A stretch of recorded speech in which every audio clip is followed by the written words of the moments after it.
Morning students, last लेक्चरला आपण defecting solid of इम्परफेक्शन्स आपण study करत होतो. त्यामध्ये पॉइंट डिफेक्ट मध्ये स्टॅच्यूमेट्रिक पॉइंट डिफेक्ट आपण स्टडी करतात. स्टॅच्यूमेट्रिक पॉइंट डिफेक्ट मध्ये फ्रॅक्वेन्सी डिफेक्ट झालेला, त्यानंतर सेल्फ इंटरडिस्टन्स डिफेक्ट आपला झालेला, त्यानंतर आज आपण स्पॉटकी डिफेक्ट आपण स्टडी करणार. स्पॉटकी डिफेक्ट, तर स्पॉटकी डिफेक्टचं फॉर्मेशन कधी होतं? Schottky defect in ionic solid equal number of cations and anions are mix. एखाद्या आयोनिक सॉलिड मध्ये कॅटायन आणि अनायन इक्वल नंबर मध्ये मिक्स होत असतील तर त्यावेळी स्पॉटकी डिफेक्ट अराइज होत असतो. इन आयोनिक सॉलिड बघा, स्पॉटकी डिफेक्टचं फॉर्मेशन एखाद्या आयोनिक सॉलिड मध्ये in ionic solid equal number of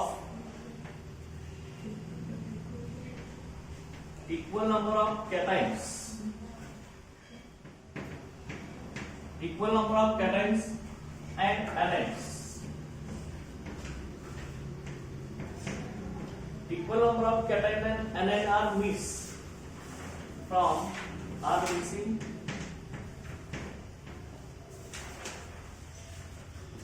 are missing from their regular lattice site. From their regular lattice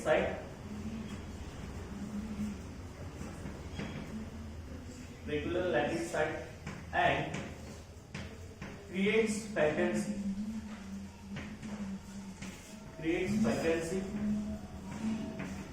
Okay, is called a Schottky defect. त्याला आपण स्पॉटकी defect असं म्हणतो. याच्यामध्ये इक्वल नंबर ऑफ कॅटायन आणि अनायन त्याच्या lattice side पासून mix होतात, त्यामुळे वॅकन्सी तयार होत असते. त्यालाच आपण स्पॉटकी डिफेक्ट असं म्हणतो असतो. आता ह्या जो स्पॉटकी डिफेक्ट आहे हा कसा होतो लक्षात घ्या. Creates vacancy is called Schottky defect.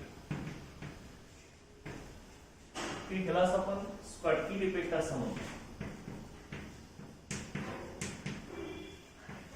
is called Schottky defect. ह्याला आपण Schottky defect असं म्हणणार. आता आयोनिक सॉलिड आपण एखादं घेतलं असेल, त्याच्यामध्ये इक्वल नंबर ऑफ कॅटायन्स आणि अनायन्स आपल्या इथं प्रेझेंट असणार आहेत. इथं कॅटायन असेल, इथं अनायन असेल, परत कॅटायन अनायन. त्या अशा आपला लॅटिस असेल. समजा इथं असेल आपला अनायन, ओके, त्यानंतर कॅटायन, त्यानंतर इथला अनायन मिक्स झाला, परत इथं असेल कॅटायन, परत बघा इथं कॅटायन, इथं कॅटायन असेल, इथं अनायन असेल.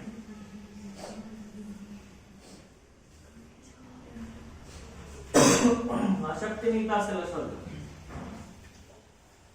इथं आपलं काय करायचं, रेग्युलर आपण कॅटायन अनायन अशक्ती नाही.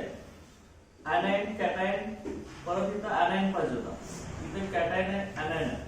ओके, म्हणजे आपला इथं मिक्स काय झालं, इथं अनायन एक मिक्स झाला. ओके, लक्षात घ्या. इथं त्यामध्ये इथं अनायन पाहिजे होता आणि इथं आपल्याला कॅटायन पाहिजे होता. परत इथं आपला येणार आहे तो अनायन येणार. ओके, इथं आपली फ्रॅक्वेन्सी तयार झाली. फ्रॅक्वेन्सी ऑफ अनायन, इथं अनायन पाहिजे होता रेग्युलर साइडला आणि इथं काय पाहिजे होता आपला anion, sorry cation. Frequency of cation, कॅटायनची फ्रॅक्वेन्सी असते. Okay, equal number of cation आणि अनायन मिक्स होत असतात. म्हणजे अनायन मिक्स झालं तर कॅटायन पण मिक्स होत असतं. ओके, त्यावेळी लॅटिस पॉइंटला किंवा लॅटिस साइडला फ्रॅक्वेन्सी क्रिएट होत असते. त्यावेळी आपण काय म्हणणार आहे, स्कॉटकी डिफेक्ट असं म्हणणार आहे. लक्षात आहे का? स्कॉटकी डिफेक्ट कधी असणार आहे, एखाद्या आयोनिक सॉलिड मध्ये रेग्युलर साइडला कॅटायन आणि अनायन इक्वल नंबर मध्ये मिक्स झाल्यावरती फ्रॅक्वेन्सी तयार होत असते. त्यावेळी स्कॉटकी डिफेक्टचं फॉर्मेशन होत असतं. हे रेग्युलर आपले कॅटायन anion कॅटायन anion असेल, परत इथं anion कॅटायन, परत इथं आपला anion पाहिजे होता, तर anion मिक्स झाला रेग्युलर साईडला. त्यानंतर परत इथं आपला काय पाहिजे होता, आता कॅटायन पाहिजे होता, परत anion कॅटायन anion, इथे कॅटायन मिक्स झाला, इथे anion मिक्स झाला. ओके, कॅटायन म्हणजे पॉझिटिव्ह चार्ज असणारा आहे, anion म्हणजे निगेटिव्ह चार्ज असणारा आहे. ओके, म्हणजे जेवढे कॅटायन मिक्स होतात तेवढेच anion मिक्स होतात, लक्षात घ्या. इक्वल नंबर ऑफ कॅटायन आणि anion मिक्स होत असल्यामुळे हा स्टॅच्यूमेटिक डिफेक्ट आहे. लक्षात घ्या, स्टॅच्यूमेटिक डिफेक्टच आपण टाइप स्टडी करतोय. ओके, हा आपला स्कॉटकी डिफेक्ट आहे. आता इक्वल नंबर ऑफ कॅटायन आणि anion मिक्स होत असतील तर इथं दोन होल तयार होत असतात. एक anion मिक्स झाल्यामुळे एक होल तयार होत असतं, दुसरं कॅटायन मिक्स झाल्यामुळे एक होल आपलं तयार होत असतं.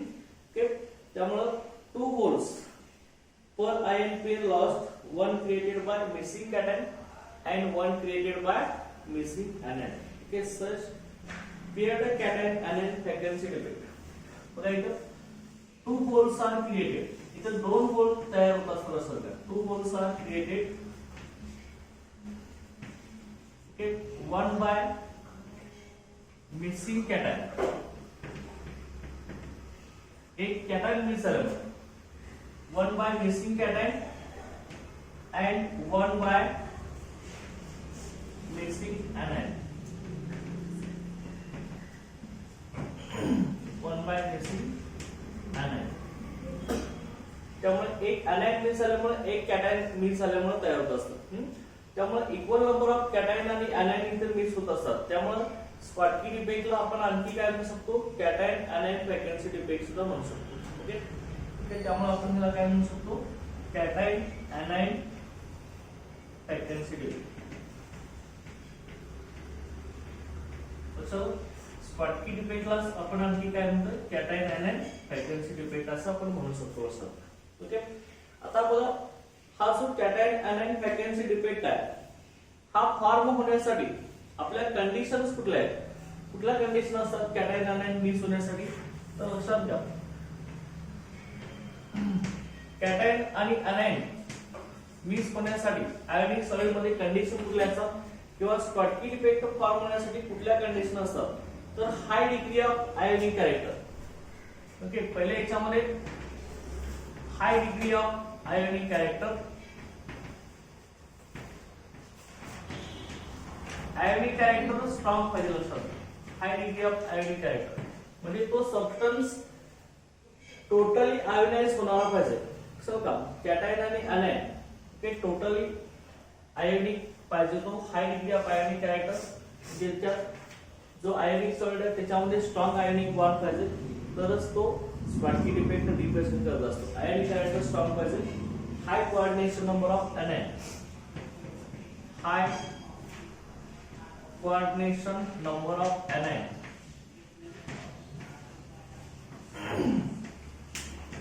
anion चा कोऑर्डिनेशन नंबर आपला जास्त पाहिजे सध्या. High coordination number of anion, anion चा कोऑर्डिनेशन नंबर म्हणजे काय, anion ला सराउंड झालेले पॉझिटिव्ह आयन जास्त पाहिजे, त्याच सॉलिड मध्ये स्कॉटकी डिफेक्ट रिप्रेझेंट होत असतो. त्यानंतर small difference between size of cation and anion, small difference between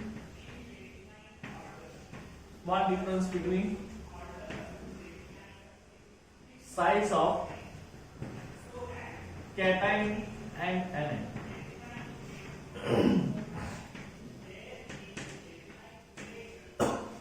small difference between size of cation आणि anion. anion आणि कॅटायनच्या साइज मध्ये कमी डिफरन्स असतो. therefore ratio of cation to anion is unit. okay, that is ratio आपला ratio of cation to anion. okay, radius ratio of cation to anion हा आपला काय असणार आहे, 1 असणार आहे. कॅटायन anion रेडियस रेशो आपला इक्विटी असणार म्हणजे ते 1 असणार. लक्षात, ही कंडिशन आपली आयोनिक सॉलिड फॉर्म होण्यासाठी असणार. आता मग आयोनिक सॉलिड आपला स्कॉटकी डिफेक्ट मध्ये कसा पाहिजे, कुठले कॉन्सिक्वेन्सेस आहेत स्कॉटकी डिफेक्ट साठी. लक्षात घ्या काय कॉन्सिक्वेन्सेस होतात, म्हणजे कॉन्सिक्वेन्सेस मध्ये कॅटायन anion व्हॅकन्सी क्रिएट झाल्यामुळे त्यांच्या मास वरती काय इफेक्ट होतो, फॉलो वरती काय इफेक्ट होतो आणि डेन्सिटी वरती काय इफेक्ट होतो ते आपल्याला बघायचं. Consequences of Schottky defect. कुठले कुठले कॉन्सिक्वेन्सेस आहेत बघा. Consequences of Schottky defect. तर कॉन्सिक्वेन्सेस मध्ये बघा कुठले कॉन्सिक्वेन्सेस आहेत. पहिला याच्यामध्ये कॅटायन आणि ऍनायन. आयन आपले काय होत असतात, कॅटायन आयन कमी होतात ना. इक्वल नंबर ऑफ कॅटायन आणि ऍनायन मिक्स झाल्यामुळे आयन्स कमी होतात. त्यामुळे मास आपलं काय होत असतं, ओके, कमी होतं ना. Okay, number of ions decreases. Okay, ion कमी होतात, number of ions decreases. Ion कमी होतात, number of ion decreases, therefore mass decreases. Ion कमी होतात त्यामुळे मास सुद्धा याचं कमी होणार आहे. स्कॉटकी डिफेक्ट लक्षात का, आयन कमी झाल्यामुळे मास कमी होणार आहे. त्यामुळं मास कमी झालं तर फॉलोम कसा आहे, फॉलोम आहे एवढंच राहिले ना. तर फॉलोम काय चेक तर एक आपलं आहे त्यामध्येच फॉलोम मध्येच कॅटायन आयन मिक्स झालंय. त्यामुळे फॉलोम सेम आहे. फॉलोम सेम राहणार. परंतु आणि डेन्सिटी कशी असणार आहे, डेन्सिटी आपली इन्व्हर्सली प्रोपोर्शनल टू फॉलोम आहे ना, बरोबर आहे. Density directly proportional to mass आहे. डेन्सिटी इक्वल टू मास आपण म्हणलो, मास कमी झाले की डेन्सिटी पण आपली कमी होणार. त्यामुळे डेन्सिटी काय होणार, डिक्रीज. डेन्सिटी आपली डिक्रीज होणार.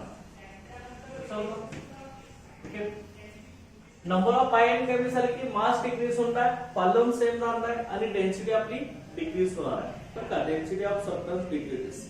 तर इक्वल नंबर ऑफ कॅटायन आणि ऍनायन मिक्स होत असतील तर इलेक्ट्रिकल न्यूट्रलिटी तर मेंटेन केली जात आहे, बरोबर आहे नाही. इलेक्ट्रिकल न्यूट्रल असणार आहे नाही, हा आयन सॉरी, जेवढे कॅटायन मिक्स होत असतात तेवढेच ऍनायन मिक्स होत असतात. त्यामुळे इलेक्ट्रिकल न्यूट्रलिटी मेंटेन केली जाते सर. ओके, त्यामुळे इक्वल नंबर ऑफ कॅटायन्स आणि anions are mix. Okay, equal number of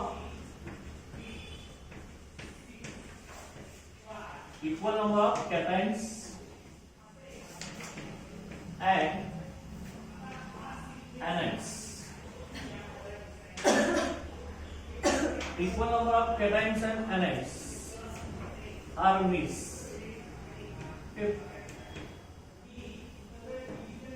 cation आणि anion इक्वल नंबर मध्ये मिक्स होत असतात. Okay, number of equal number of cations and anions are missing.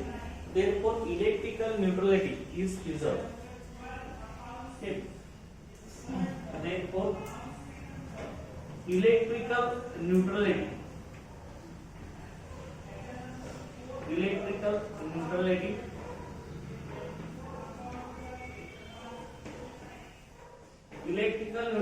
is preserved. Electrical neutrality तर preserve केली जाते, electrical neutrality restore केली जाते असतात. आणि मग कुठले आयोनिक सॉलिड हे स्कॉटकी डिफेक्ट दाखवतात तर कॅटायन आणि ऍनायनची साइज इक्वल असतात. त्याच्यामध्ये NaCl असेल, सोडियम क्लोराइड असेल, पोटॅशियम क्लोराइड असेल, यांच्यामध्ये कॅटायनची साइज जास्त असते, सोडियम कॅटायनची, पोटॅशियमची कॅटायन. त्यानंतर ACBr, okay, and ACBr, silver bromide. Okay, यांच्यामध्ये कॅटायन आणि ऍनायनची साइज जवळपास सेम असते लक्षात. त्यामुळे ते स्कॉटकी डिफेक्ट रिप्रेझेंट करत असतात. समजले सगळ्यांना. ओके, तुम्हाला ही स्कॉटकी डिफेक्ट विचारला तर त्याचे कंडिशन कुठल्या आहेत स्कॉटकी डिफेक्टच्या, त्या कंडिशन लिहायचे स्कॉटकी डिफेक्ट फॉर्म्युलेसाठी. कॉन्सिक्वेन्सेस कुठले असणार ते कॉन्सिक्वेन्सेस तुम्ही इथं लिहायचे. असं तर त्यानंतर नेक्स्ट आपण आता स्टॅच्योमेट्रिक डिफेक्ट, पॉइंट डिफेक्ट मध्ये पुढचा आपण डिफेक्ट स्टडी करणार आहे. That is the Frenkel defect. Frenkel defect काय असणार आहे.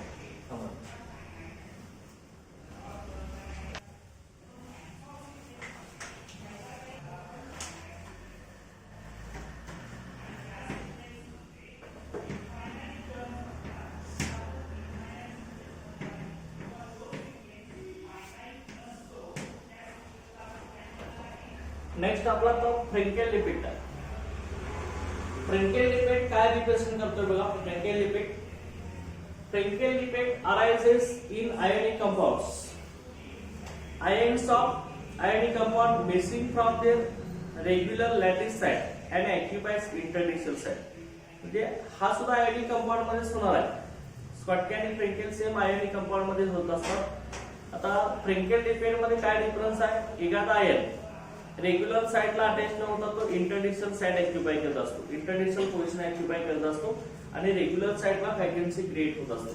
बघा याच्यामध्ये ओके कशा पद्धतीने होत असतं बघा फ्रेंकेल depend. Okay, this defect arises in ionic compound. This defect arises in ionic compound. Okay, ionic compound मध्ये हा इफेक्ट आपला तयार होत असतो. Arises in ionic compounds when ions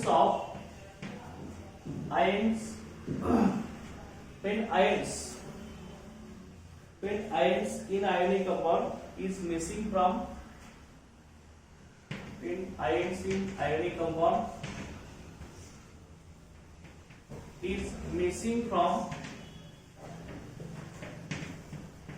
missing from regular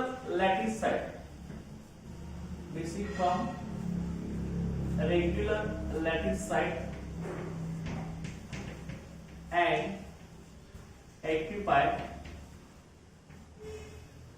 is missing from regular lattice site and occupied interstitial site and occupies interstitial site and occupy interstitial site. चलो okay, occupy interstitial site between lattice bar.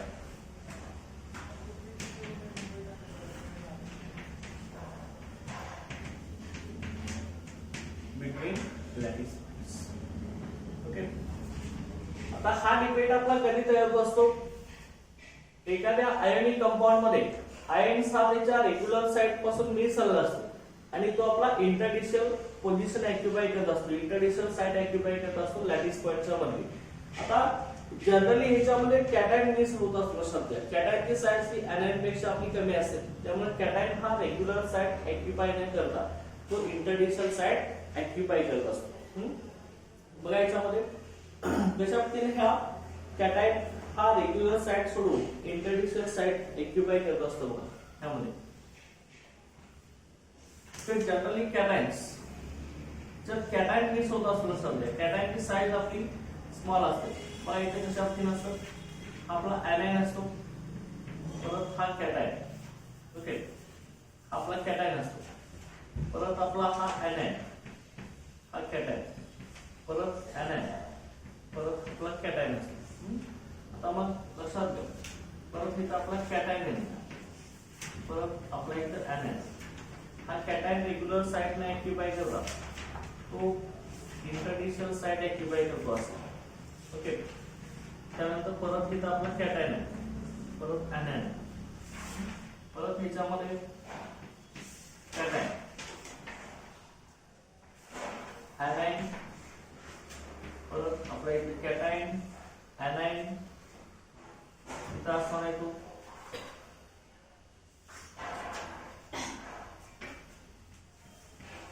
Cation,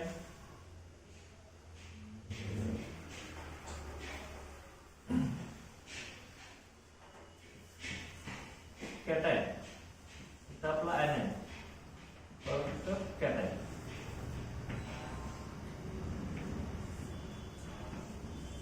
okay अशा पद्धतीने होत असते. लक्षात बघा इथं काय होणार आहे बघा कॅटायनची साइज आपली जनरली स्मॉल असते एनायन पेक्षा. कॅटायन हा रेग्युलर साइट इथं आला पाहिजे ना, कॅटायन तर एकदा तो काय करतो रेग्युलर साइट मिस करतो आणि इंटरडिक्शनल साइट किंवा इंटरडिक्शनल पोझिशन ऑक्युपाय करत असतो. रेग्युलर आपलं एनायन कॅटायन एनायन कॅटायन सोबत असतं. त्यानंतर मग इथे कॅटायन एनायन परत इथे कॅटायन आला पाहिजे. रेग्युलर साइटला कॅटायन नाही तर तो काय ऑक्युपाय करतो इंटरडिक्शनल साइट किंवा इंटरडिक्शनल पोझिशन ऑक्युपाय करतो आणि रेग्युलर साइटला व्हॅकन्सी क्रिएट करतो. चल का इथं पण बघा एनायन कॅटायन एनायन परत इथं कॅटायन आला पाहिजे. तो कॅटायन इथं नाही तर काय करतो इंटरडिक्शनल पोझिशन ऑक्युपाय करत असतो. त्यामुळे रेग्युलर साइटला व्हॅकन्सी क्रिएट करत असतो. इथे येतो तो का इथं जाऊन बसतो असं. त्यामुळे इथं दोन टाईपच्या इथं वॅकन्सी तयार झाल्या. ओके, कॅटायन ऍट कॅटायनचं इथं बघा, कॅटायन ऍट इंटरडिस्टल साइट, इथं कॅटायन ऍट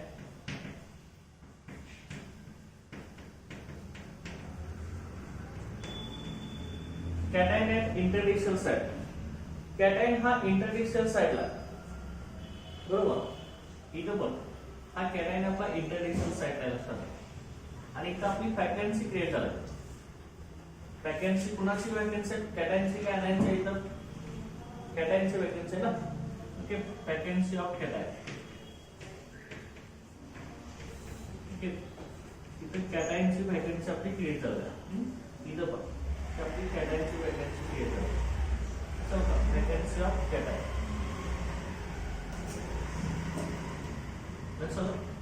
त्यासाठी हे तयार होत असतं लक्षात.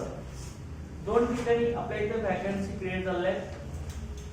कॅटायन आपला रेग्युलर साइट ऑक्युपाय न करता तो इंटरडिस्टल साइट, दोन लॅटिस पॉइंटच्या मधली साइट ऑक्युपाय करत असतो. त्यामुळे रेग्युलर साइटला कॅटायनची वॅकन्सी तयार होत असते आणि तो इंटरडिस्टल साइट ऑक्युपाय करत असतो.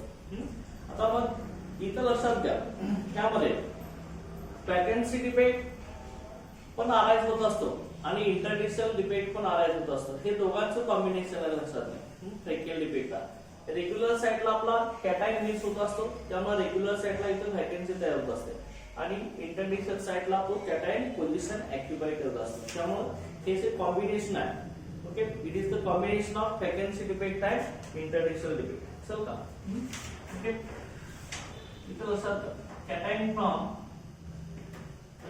From regular site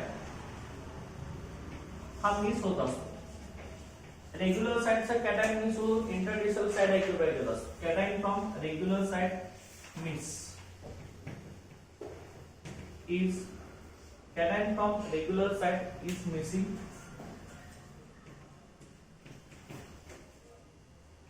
Cation from regular site is missing and creates vacancy.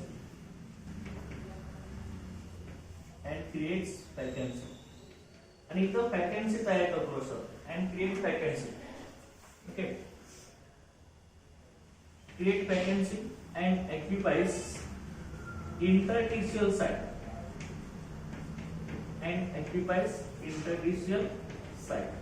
आणि तो इंटरडिस्टल साइट ऑक्युपाय करत असतो. Create vacancy and occupies interstitial site. Therefore it is combination of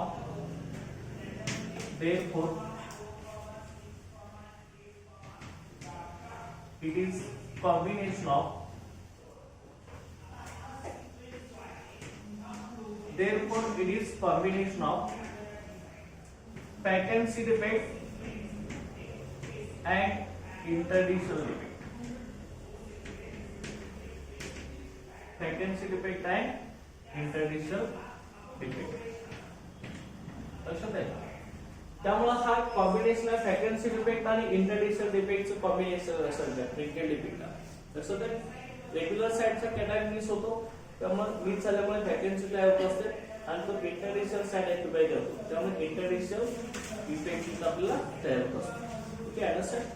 तर त्यानंतर कंडिशन कुठले आहेत फ्रिंकेल डिफेक्ट फॉर्म होण्यासाठी? कंडिशन्स ऑफ फ्रिंकेल डिफेक्ट कुठल्या कंडिशन आहेत बघा फ्रिंकेल डिफेक्ट फॉर्म होण्यासाठी ते बघा.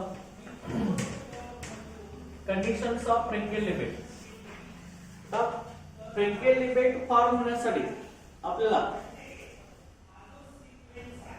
ionic compound with large difference between the size of cations and anions. With arises पहिली condition काय होगा? Ionic compound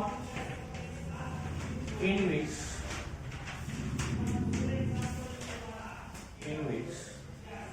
large difference ionic compounds in which large difference in size of cation and anion. Okay, ज्या ionic compound मध्ये cation आणि anion मध्ये large difference आहे तिथंच आपला फ्रँकेल डिफेक्ट ऑब्झर्व होत असतो. ओके. त्यानंतर ion of ionic compound must have low coordination number. Ions of ionic compounds have low coordination number. Okay. इथं कोऑर्डिनेशन नंबर कमी असा लक्षात आयनचा आणि स्पॅटिक डिफेक्ट मध्ये कसं होता जास्त होता.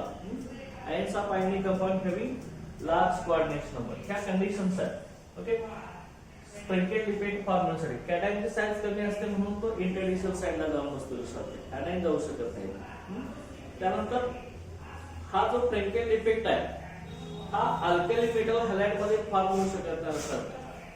की अल्कली मेटल हॅलाइड मध्ये काय असतं कॅटायन आणि ऍनायनची साइड इक्वल असते. सोडियम क्लोराइड असेल केसीएल असेल त्यांच्यामध्ये ज्या आयोनिक सॉलिड मध्ये कॅटायन आणि ऍनायन मध्ये डिफरन्स लार्ज आहे तेच आयोनिक कंपाऊंड आपले फ्रँकेल डिफेक्ट ऑब्झर्व करत असतात. ओके.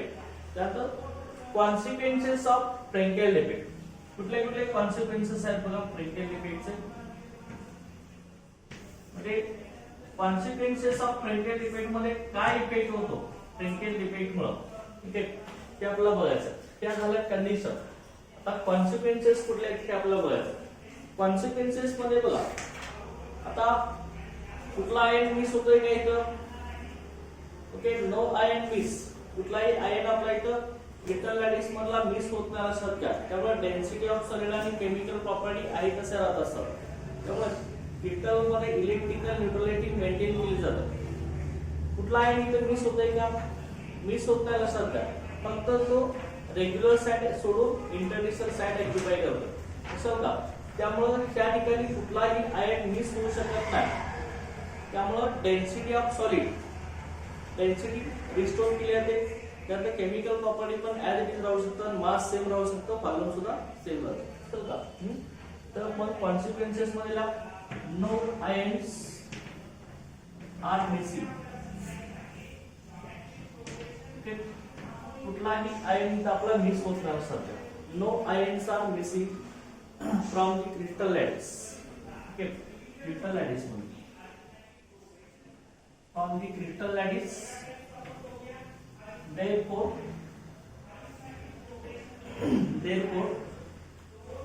त्यामुळे डेन्सिटी अँड केमिकल प्रॉपर्टी आपली रिस्टोर केली जाते. therefore डेन्सिटी अँड chemical properties density and chemical property are therefore density and chemical property are remains unchanged. काय चेंज होऊ शकत नाही sir. remains unchanged.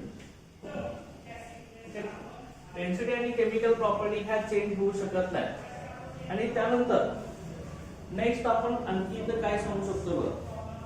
Okay. Equal number of cation आणि anion त्यामुळे इलेक्ट्रिकल न्यूट्रलिटी सुद्धा इथं मेंटेन केली जाते. कुठलाही कॅटायन इथं मिस होत नाही. ओके. लक्षात घ्या.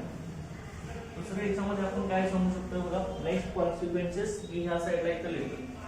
काय सांगा बघा. Okay. No ions are missing. Okay, electrical neutrality, equal number of cations and anions.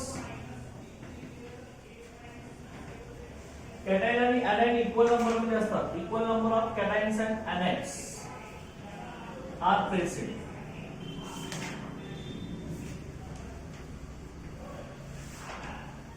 Equal number of cations and anions are present. Therefore electrical neutrality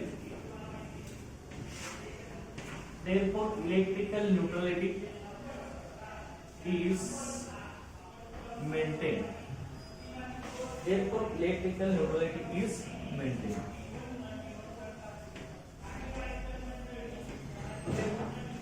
electrical neutrality आपली इथं मेंटेन केली जात असते ना सर. आता इथं कुठले कुठले आयोनिक क्रिस्टल्स आहेत ते आपले फ्रँकेल डिफेक्ट दाखवतात. तर कॅटायन आयन मध्ये लार्ज डिफरन्स असणार. झिंक सल्फाइड असेल, हा आपला फ्रेंकेल डिफेक्ट दाखवतो. हे लक्षात ठेवायचं का क्वेश्चन याच्यावर असतात. झिंक सल्फाइड, त्यानंतर सिल्वर क्लोराइड, AgCl असेल, AgCl, त्यानंतर AgBr, AgI, silver iodide. Okay, त्यानंतर कॅल्शियम क्लोराइड. हे सगळे आपले फ्रेंकेल डिफेक्ट दाखवतात. लक्षात फ्रेंकेल डिफेक्ट डिप्रेशन करत असतात. असं तुम्हाला फ्रेंकेल डिफेक्ट असेल ना, म्हणजे कंडिशन कुठले आहे, कॉन्सिक्वेन्सेस कुठले आहेत समजले ना. ओके, त्यामध्ये काय ठेवता येईल फ्रेंकेल डिफेक्ट मध्ये. ओके, आता इथं आपला टोटल स्टॅच्योमेट्रिक पॉइंट डिफेक्ट होता. पॉइंट डिफेक्टचे 3 टाइप्स होते आपले. स्टॅच्योमेट्रिक पॉइंट डिफेक्ट, त्यानंतर इम्प्युरिटी डिफेक्ट आहे, त्यानंतर नॉन स्टॅच्योमेट्रिक डिफेक्ट आहे. त्यामधला पहिला आपला स्टॅच्योमेट्रिक पॉइंट डिफेक्ट मध्ये 4 होते. पहिला आपला वॅकन्सी डिफेक्ट होता, सेल्फ इंटरडिक्शनल डिफेक्ट, त्यानंतर आपला स्पॉटकी डिफेक्ट, आणि त्यानंतर आता फ्रेंकेल डिफेक्ट. हे 4 टाइप त्याचे कंप्लीट झाले. आता पॉइंट डिफेक्ट मधला सेकंड टाइप आपण बघणार आहे, तर is the impurity defect. Impurity defect आपण आता स्टडी करणार.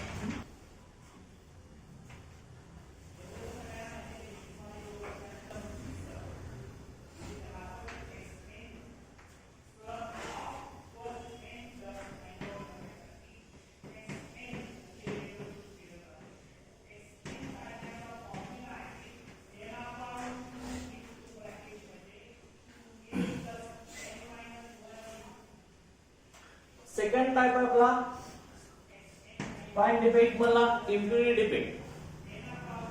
इम्प्युरिटी डिफेक्ट म्हणजे काय? Impurity defect arises when foreign atoms, that is the atoms different from host atoms, are present in crystal lattice.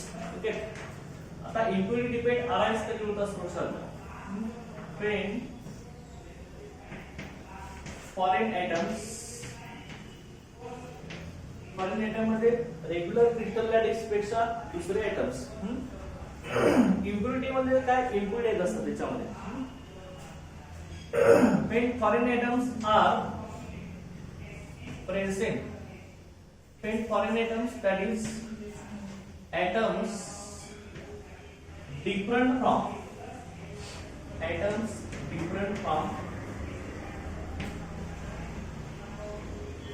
host atoms, that is atoms different from host atoms are present in okay, are present in crystal lattice. Okay, are present in crystal lattice. Okay, ज्यावेळी एखादा foreign atoms म्हणजे host atom पेक्षा दुसरा atom जर crystal lattice मध्ये present असेल तर त्यावेळी आपला इम्प्युरिटी डिफेक्ट अराइज होत असतो. ओके, इम्प्युरिटी डिफेक्ट तयार होत असतो. आता मग okay is called impurity defect. त्याला आपण इम्प्युरिटी डिफेक्ट असं म्हणतो. आता यांचे 2 टाइप्स आहेत इम्प्युरिटी डिफेक्ट. हा जो इम्प्युरिटी डिफेक्ट आहे याचे 2 टाइप्स. कुठले 2 टाइप्स आहेत बघा. त्यामध्ये सबट्युडिशनल इम्प्युरिटी डिफेक्ट आणि सेकंड आहे तो इंटरडिशनल इम्प्युरिटी डिफेक्ट. ओके, त्याचे आपले 2 टाइप्स आहेत. It has 2 types. हे 2 टाइप्स आहेत आपल्या याचे. पहिला आहे तो सबट्युडिशनल इम्प्युरिटी डिफेक्ट. सबट्युडिशनल इम्प्युरिटी डिफेक्ट आणि सेकंड आहे तो इंटरडिशनल इम्प्युरिटी डिफेक्ट. सबट्युडिशनल इम्प्युरिटी डिफेक्ट आणि इंटरडिशनल इम्प्युरिटी डिफेक्ट. हे 2 टाइप्स आहेत आपले. आता पहिला याच्यातला सबट्युडिशनल इम्प्युरिटी डिफेक्ट तो कसा असणार बघा. Substitutional impurity defect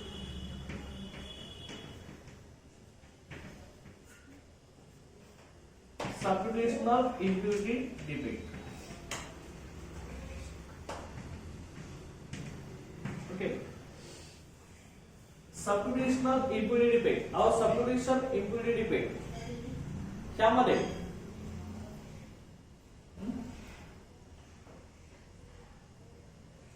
सबट्युशनल impurity depend हा आपला कसा असणार बघा. सबट्युशनल इम्प्युरिटी डिपेंड मध्ये in this depend that is the foreign atoms are found at lattice site. In this debate, ह्या debate मध्ये in this debate foreign atoms are found at foreign atoms are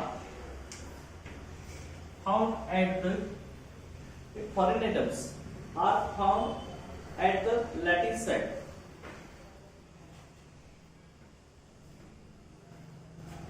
Are found at the lattice site.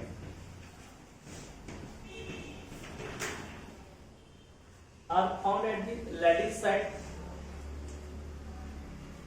in place of host atoms. In place of host atoms.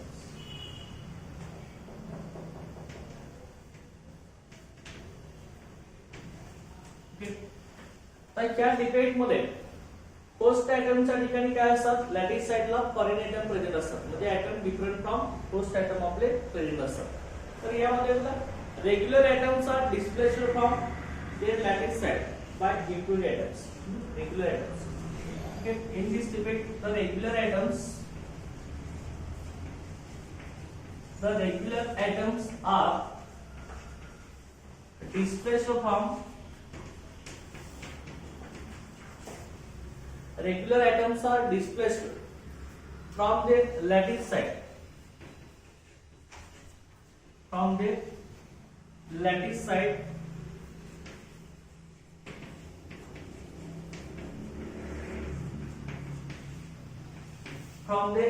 side by impurity atoms.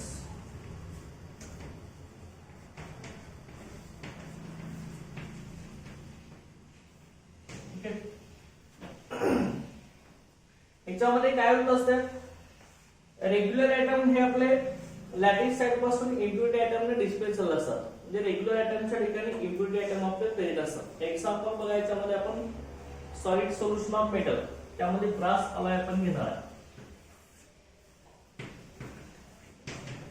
Solid solution of metal, metal ते solid solution.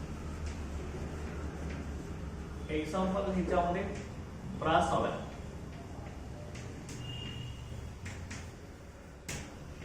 Okay. हा जो brass alloy आहे, त्या brass alloy मध्ये हा कुणापासून तयार झाला असतो, ब्रास अलॉय आपला कॉपर आणि झिंक या दोन ॲटमचं कॉम्बिनेशन असतं ब्रास अलॉय मध्ये. रेग्युलर ॲटम असतात ते कॉपर असतात. In this alloy regular copper atoms, regular Cu atoms are displaced by impurity zinc atoms. By impurity zinc atoms. Okay. Zinc ॲटमच्या इम्प्युरिटी कडून रेग्युलर कॉपर ॲटमचे डिस्प्लेस केले जातात. बघा याच्यामध्ये रेग्युलर कसं असणार आपलं, कॉपर आणि झिंक ह्याच्यामध्ये. ओके. रेग्युलर कॉपर आणि झिंक हे आपले कॉपरचे ॲटम्स आहेत. असे रेग्युलर कॉपरचे ॲटम असतात याच्यामध्ये त्या ब्रास अलॉयमध्ये. मग त्यातला काही ॲटम्स हे आपले झिंक ॲटमला डिस्प्लेस केले जातात. ओके. समजा इथे एखादा झिंकचा ॲटम येत असेल, रेग्युलर ॲटम, त्यानंतर समजा इथे येत असेल. ओके. अशा पद्धतीने आपला हा तयार होत असतो. ओके. Cu ॲटम्स आहेत, कॉपरचे ॲटम्स, आणि हे आपले इम्प्युरिटी झिंक ॲटम. झिंक ॲटमची इम्प्युरिटी असणार, इम्प्युरिटी झिंक ॲटम्स. ठीक आहे लक्षात हे आपला ब्रास आलाय रेग्युलर कॉपर ऍटम ह्या झिंक ऍटमच्या इम्प्युरिटी डिस्प्लेसला येतात लक्षात घ्यायचं मध्ये रेग्युलर आपले कॉपर ऍटम त्यामध्ये झिंकचे ऍटम येऊन बसतात लक्षात घ्या आता ह्यातला झिंक ऍटम आपला फॉरेन ऍटम आहे आणि होस्ट ऍटम कोण आहे आपला कॉपर आहे तर का होस्ट आपला कॉपर आहे आणि फॉरेन मध्ये atom different from host atom तर का डिफरंट ऍटम झिंक आपल्या इथे येऊन बसत असतात ओके हे आपलं ब्रास आलाय हे वेल नोन एक्झाम्पल आहे सबस्टिट्यूशनल इम्प्युरिटी डिफेक्टचं त्याच्यामध्ये होस्ट ऍटम कॉपर असतात त्या ठिकाणी डिफरंट झिंकचे atoms okay impurity zinc atom येऊन बसतात तर का फॉरेन ऍटम झिंक ऍटम असतात ते होस्ट कॉपर ऍटमला डिस्प्लेस करतात आणि त्यांच्या ठिकाणी ते रेग्युलर साइडला जाऊन बसत असतात ओके अशा पद्धतीने हे सबस्टिट्यूशनल इम्प्युरिटी डिफेक्ट होत असतो आता ह्या सबस्टिट्यूशनल इम्प्युरिटी डिफेक्ट मध्ये आपली दुसरी एक इम्प्युरिटी तयार होत असते ती इम्प्युरिटी आहे वॅकन्सी थ्रू अलिव्हॅलेंट इम्प्युरिटी आता अलिव्हॅलेंट इम्प्युरिटी मध्ये वॅकन्सी कशी तयार होत असते ते आपल्या सबस्टिट्यूशनल इम्प्युरिटी डिफेक्टचाच तो एक्झाम्पल आहे okay vacancy through aliovalent impurity okay ते आपली कशी असणार आहे बघा त्यामध्ये आता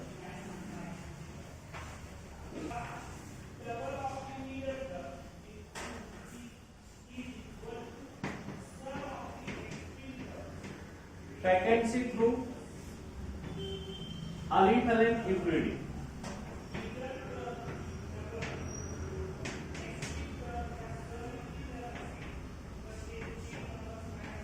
vacancy through aliovalent impurity substitutional impurity डिफेक्टचा फर्स्ट टाइप आहे वैकेंसी थ्रू अलिव्हॅलेंट इम्प्युरिटी आता वैकेंसी थ्रू अलिव्हॅलेंट इम्प्युरिटी मध्ये काय येणार आहे बघा त्यामध्ये लक्षात घ्या कशात ही अलिव्हॅलेंट इम्प्युरिटी तयार होत असते बघा vacancy created by addition of impurity of aliovalent ions vacancy created by addition of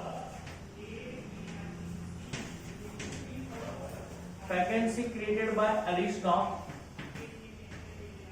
aliovalent ions okay vacancy created by addition of aliovalent ions to an ionic solid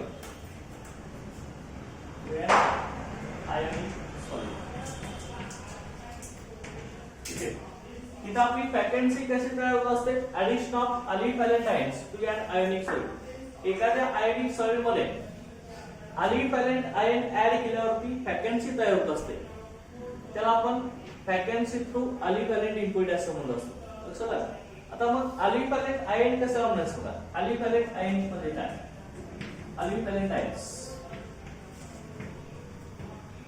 अलिव्हॅलेंट ions म्हणजे काय the ion with oxidation state the ion with oxidation state the ion oxidation state the ion with oxidation state different from okay the ion oxidation state the ions with oxidation state different from that of host ions different from okay the ions with oxidation state different from that of host ions different from that of host ions तर चलो okay त्याला आपण अलिव्हॅलेंट ions असं म्हणणार ज्या आयनचे oxidation state host ion पेक्षा different असते त्याला आपण अलिव्हॅलेंट आयन म्हणणार आहे हा जर अलिव्हॅलेंट आयन आपण आयोनिक सॉलिड मध्ये ऍड केला की वैकेंसी क्रिएट होत असते त्याला आपण काय म्हणणार आहे वैकेंसी थ्रू अलिव्हॅलेंट इम्प्युरिटी आता लक्षात एक्झाम्पल आपण इथे घेणार आहे याच्यामध्ये पण एक्झाम्पल कुठलं एक्झाम्पल याच्यामध्ये असणार आहे बघा example that is the small amount of strontium chloride small amount of strontium chloride SrCl is added to NaCl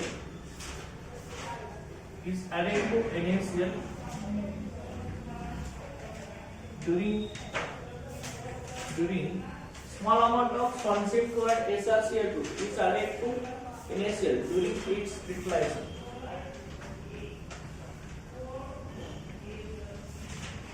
During its crystallization.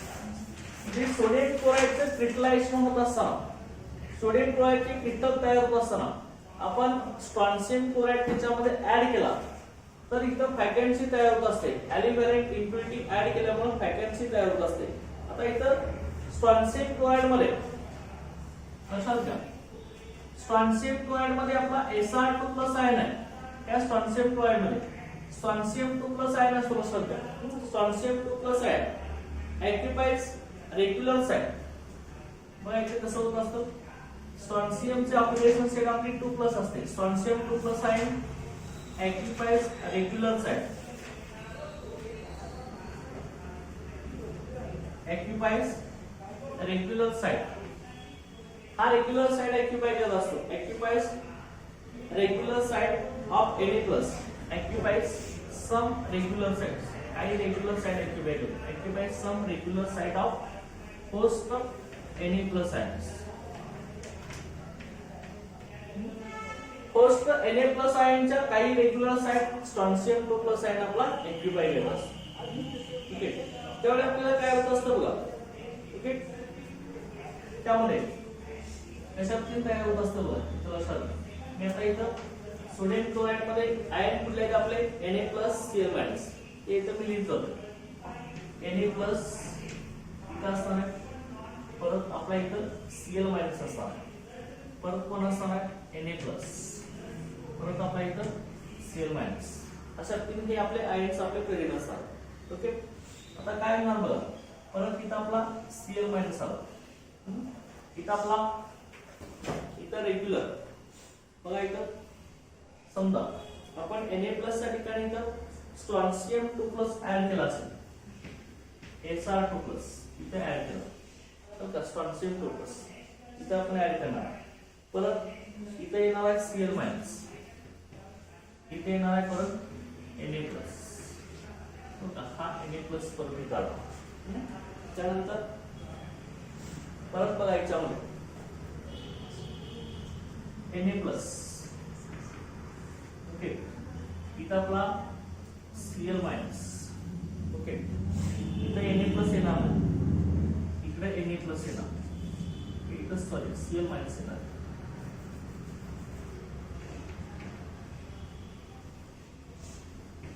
Okay अशा पद्धतीने ही फॅकन्सी तो तयार होणार.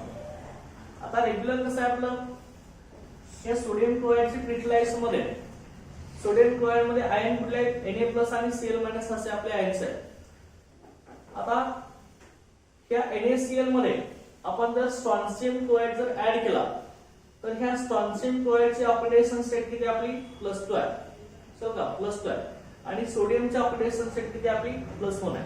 ओके ही जर आपण ऍड केला तर काय करत असतो हा strontium 2+ ion host Na+ ion सध्या आपल्या इथं Na+ आयन आपले होस्ट आहे आणि स्ट्रॉन्शियम 2+ आयन आपलं काय फॉरेन एटम आहे. हा स्ट्रॉन्शियम 2+ आयन काय करत असतो काही Na+ आयनच्या रेग्युलर साइड ऍक्टिफाय करत असतो. त्यामुळे काय होत असतं बघा इथं समजा आता Na+ यायला पाहिजे होता. इथं स्ट्रॉन्शियम 2+ आलाय. स्ट्रॉन्शियम 2+ आल्यामुळं त्याची ऑक्सिडेशन स्टेट आपली +2 आहे ना. आता पुढे क्रिस्टलायझेशन होत असताना इथे Na+ न येता इथली साइड फॅकंट राहते लक्षात. कारण की ह्याच्यावरती 2+ चार्ज आहे. इलेक्ट्रिकल न्यूट्रॅलिटी मेंटेन करण्यासाठी दुसरा Na+ आयन इथे येऊ शकत नाही लक्षात घ्या. हा स्ट्रॉन्शियम 2+ आयनच त्या दोन्ही Cl- आयनचे इथल्या Cl- आयनचं आणि सॉरी ह्या Cl- आयनचं आणि ह्या Cl- आयनची ती व्हॅलेन्सी ओके इलेक्ट्रिकल न्यूट्रॅलिटी को मेंटेन करू शकतो. सो का रेग्युलर एक इथं आपला कमी झाला ना ह्याची व्हॅलेन्सी 2+ आहे. त्यामुळे इथल्या Na+ ला तो काय करणार आहे रिप्लेस करणार असतात. इथं वॅकन्सी तयार करणार असतात. एक वॅकन्सी आपण इथे क्रिएट करणार. ओके त्यामुळे काही रेग्युलर साइड तो ऍक्टिफाय करत असल्यामुळे काय होणार आहे आपलं रेग्युलर Na+ आयनची एक साइड आपली वॅकंट राहणार. तर काही इथं वॅकन्सी ऑफ Na+ आयन झालेलं चालतं. वॅकन्सी इथं आपली वॅकन्सी क्रिएट करायची. Vacancy of Na plus ion. Na plus आयनची इथं वॅकन्सी तयार झाली. का vacancy of Na plus ion. Okay. Electrical neutrality maintain करण्यासाठी प्रत्येक strontium 2 plus ion 2 Na plus ion आपला रिमूव्ह करत असतो लक्षात घ्या. Remove two Na plus ion आणि एक वॅकंट साइड तो स्वतः ऑक्युपाय करतो आणि दुसरी वॅकंट साइड आपली काय होत असते. Okay. One vacant side occupied by removal of 2 Na plus ion by one strontium side and other Na plus ion remains vacant. Other side of Na plus ion ची vacant राहत असते. पुन्हा लक्षात आलं का नाही. वॅकन्सी थ्रू अलिव्हॅलेंट इक्विलिब्रियम मध्ये काय होत असतं. सोडियम क्लोराइडच्या मेटल मध्ये आपण स्ट्रॉन्शियम क्लोराइड ऍड केला तर स्ट्रॉन्शियम क्लोराइड हा अलिव्हॅलेंट आयन आहे. Sr2+ अलिव्हॅलेंट आयन आहे. त्याची ऑक्सिडेशन साइड होस्ट आयन पेक्षा डिफरंट आहे. होस्ट आयन आपला सोडियम आयन. सोडियम आयनची ऑक्सिडेशन साइड प्लस आहे +1 आणि इम्प्युरिटी आयन त्याची आपली ऑक्सिडेशन साइड +12 असेल स्ट्रॉन्शियमची. आता हा स्ट्रॉन्शियम 2+ आयन काय करत असतो. काही होस्ट Na+ आयनच्या रेग्युलर साइड ऑक्युपाय करत असतो. ऑक्युपाय केल्यामुळे 2 Na+ आयनला तो रिप्लेस करणार आहे ना. इथे Na+ आयन येणार एक नाही लक्षात घ्या. इथल्या हा स्ट्रॉन्शियम 2+ आयन 2 Na+ आयनला रिप्लेस करतो लक्षात घ्या.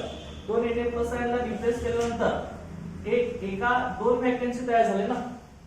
तर हा स्ट्रॉन्शियम 2+ 2 Na+ आयनला इथं रिप्लेस करतोय. त्यामुळे 2 वॅकन्सी तयार झाल्या.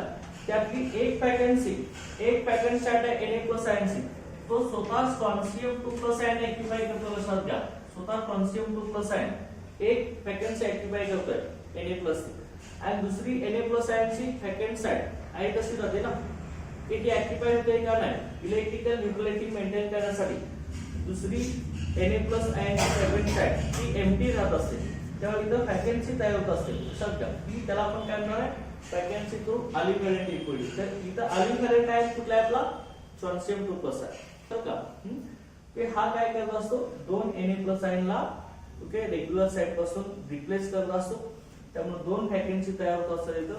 त्यातली एक vacant side strontium 2+ ion occupy करत असतो आणि दुसरी vacant side as it is empty राहत असते. रिमेन्स वॅकंट राहत असते. त्यामुळे इथं वॅकन्सी ऑफ Na+ आयन बरोबर नाही. समजलं काय आपण वॅकन्सी थ्रू अलिव्हॅलेंट आयन नसलं एक नाही आलाय ना. ओके नसलं का. त्यामुळे त्या 2+ नाही ते Na+ येणारच आहे ना. परंतु त्याच्यावरती ऑलरेडी 2+ चार्ज असल्यामुळे इथली वॅकन्सी येणं भरून काढेल लक्षात घ्या. ओके इलेक्ट्रिकल न्यूट्रलिटी इथं मेंटेन केलं चालतं.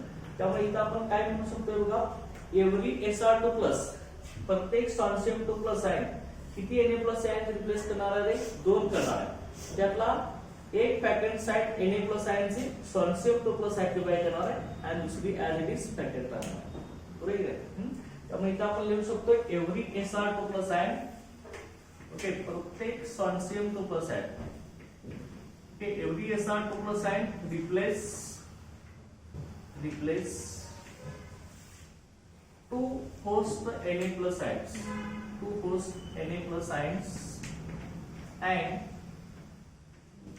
create two vacant sites आणि 2 vacant site आपल्या इथे तयार होत असतात and create two vacant sites okay 2 vacant site आपल्या तयार होत असतात. Create 2 vacant site okay 1 vacant site to maintain electrical neutrality. आता electrical neutrality maintain करण्यासाठी every Sr2+ replace 2 host Na+ ion and create 2 vacant site, 1 to maintain electrical neutrality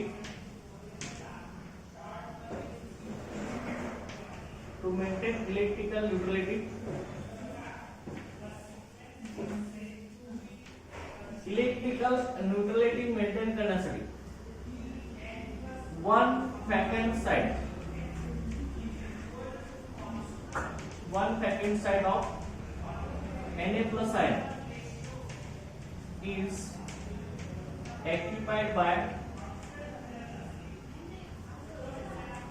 1 Sr2+ ion and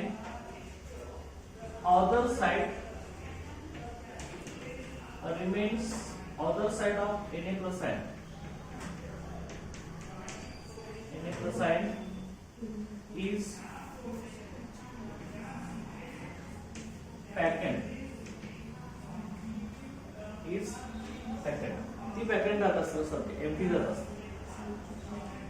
लक्षात का प्रत्येक strontium 2 plus ion आपले 2 Na plus ion replace करत असते. त्यामुळे 2 vacancy तयार होत असतात. त्यातली एक Na प्लस आयनची वॅकंट साइड एक स्टॉन्शियम 2 प्लस आयन ऑक्युपाय करत असतो आणि दुसरी आपली as it is remains vacant असते. लक्षात का अशा रीतीनं आपलं काय होत असतं वॅकन्सी थ्रू अलिफ व्हॅलेंटाईन्स. लक्षात. आता त्यानंतर नेक्स्ट आपण आता बघणार आहे त्यामध्ये इंटरडिक्शनल इम्प्युरिटी डिफेक्ट. दुसरा आपण interstitial impurity defect. Second type आहे इम्प्युरिटी डिफेक्ट मध्ये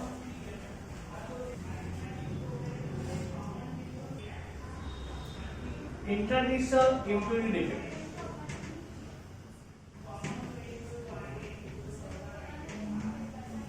इंटरडिक्शनल इम्प्युरिटी डिफेक्ट आपला सेकंड टाइप आहे इम्प्युरिटी डिफेक्ट मधला interstitial impurity defect.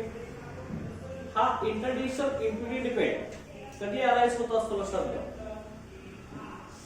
Impurity defect occupies interstitial sites. Okay in this defect okay त्या डिफेक्ट मध्ये in this defect impurity atoms, the impurity atoms occupies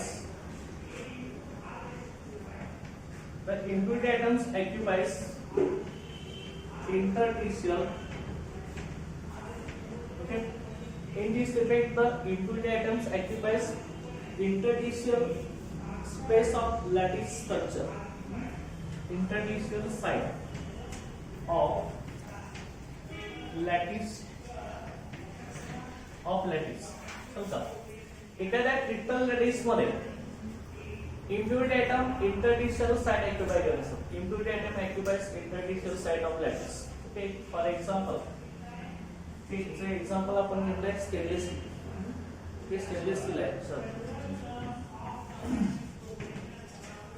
stainless steel तर stainless steel मध्ये काय होत असतं बघा. स्टेनलेस स्टील आपला अलॉय आहे. ओके आयनचा अलॉय लक्षात. स्टीलची आपण मांडणी यूज करतो स्टेनलेस स्टील. ते ह्या स्टेनलेस स्टील मध्ये लक्षात घ्या आयर्न. ओके आयर्न मध्ये कोण असतो आपला कार्बनच्या इम्प्युरिटी असतात. आयर्न मध्ये कार्बनच्या इम्प्युरिटी करीत असतात. रेग्युलर जे ऍटम असतात आपले रेग्युलर ऍटम्स त्याच्या इंटरस्टिशियल साइडला आयर्नचे ऍटम ऑक्युपाय केलं असतं. ओके त्यामध्ये Fe atom occupies normal lattice site and carbon occupies interstitial site. Okay, Fe atom occupies normal lattice site or regular lattice site.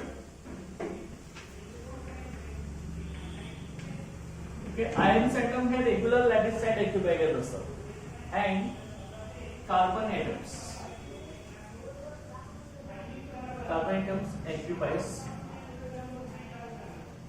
lattice site, interstitial site.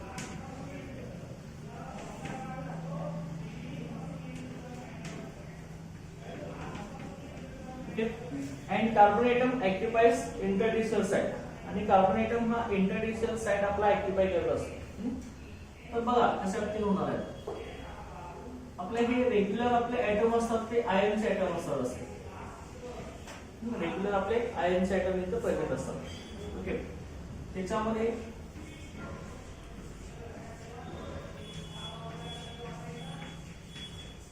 अशा रीतीने असते. त्यामध्ये आपले इंटरस्टिशियल साइटला असे इथं मध्ये इंटरस्टिशियल साइटला असे इंटरस्टिशियल साइटला आपले कार्बनचे ऍटम प्रेझेंट असतात. Interstitial position carbon atoms. Okay okay इथं आपलं Fe ऍटम्स आहे ते आपले carbon atoms at interstitial site.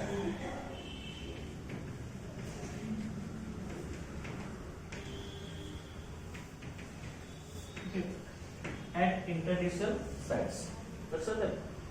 Ions atom आपले रेग्युलर साइडला असणार आहेत आणि कार्बन ऍटम आपले इम्प्युरिटी आहे ते आपले इंटरडिशियल साइडला आपले प्रेझेंट असतात. ओके, लक्षात आलं का? हा आपला इंटरडिशियल इम्प्युरिटी डिफेक्ट आहे. इथं इम्प्युरिटी ऍटम आपले इंटरडिशियल साइडला म्हणजे दोन लॅटिस पॉइंटच्या किंवा लॅटिस साइडच्या मध्ये प्रेझेंट असतात. ओके, त्याला आपण काय म्हणणार आहे? इंटरडिशियल इम्प्युरिटी डिफेक्ट असं म्हणणार आहे. समजा हे आपलं स्टेनलेस स्टीलचं एक्झाम्पल लक्षात घ्या.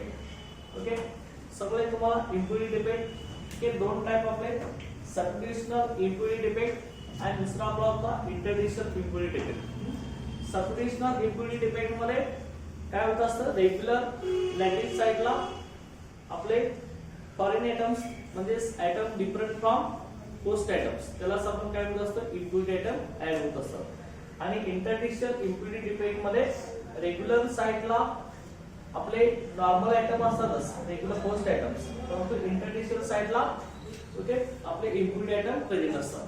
त्याला आपण इंटरडिशियल इम्प्युरिटी डिफेक्ट म्हणतो. तो त्यामध्ये आपण आणखी एक फॅकल्टी अलिव्हॅलेंट इम्प्युरिटी ते पण आपण स्टडी केलं. चलो, इथे आपला इम्प्युरिटी डिफेक्ट आपला संपलेला आहे. त्यानंतर पुढचा आहे आपला तो बँड डिफेक्ट मधला non stoichiometric defect. Okay, non stoichiometric defect तो आपण आता नेक्स्ट लेक्चर बघूया. Okay, thank you.